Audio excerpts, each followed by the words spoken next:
Alhamdulillah, Bismillah, wassalatu wassalam ala Rasulillah, sallallahu alayhi wa sallam. Assalamu alaykum wa rahmatullahi wa barakatuh.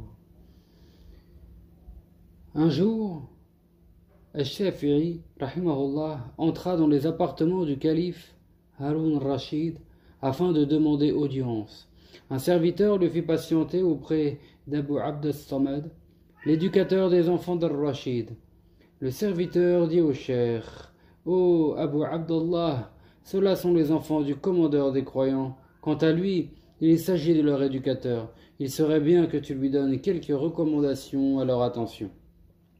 Al-Shafi'i alla donc voir Abu Abd as-Samad et lui dit: La première chose par laquelle tu devras commencer afin de réformer les enfants du commandeur des croyants, c'est de réformer ta propre personne.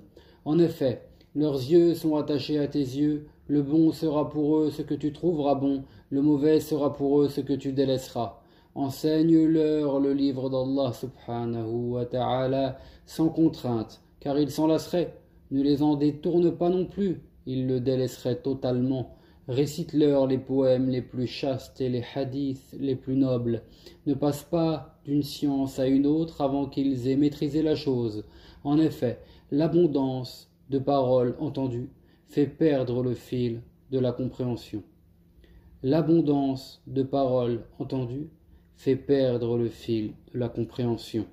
Al-Shafi'i, rahimahullah, comme tout savant mettant en pratique son savoir, avait un noble comportement et d'excellentes manières. Ainsi, Yunus as-Sadafi a dit: Je n'ai vu personne de plus intelligent que Shafi'i. J'ai débattu avec lui un jour sur un thème, puis nous nous sommes quittés. Lorsqu'il me rencontra à nouveau, il me prit par la main et me dit: Ya Abu Moussa, n'est-il pas juste que nous soyons des frères, quand bien même nous ne serions pas d'accord sur un point? De plus, c'était un homme généreux, qui ne comptait pas ce qu'il donnait, au point parfois de tomber dans la gêne.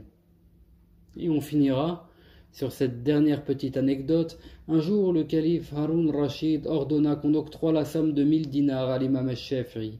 Le calife demanda toutefois à l'un de ses serviteurs de suivre l'imam afin de voir ce qu'il ferait de cette somme. Le cheikh ne cessa de distribuer cet argent poignée par poignée jusqu'à parvenir à sa demeure.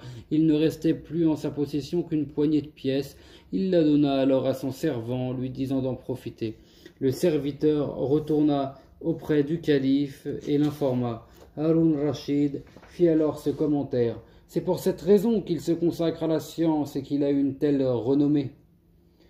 Wallahu a'lam. سبحانك اللهم وبحمدك أشهد أن لا إله إلا أنت أستغفرك وأتوب إليك.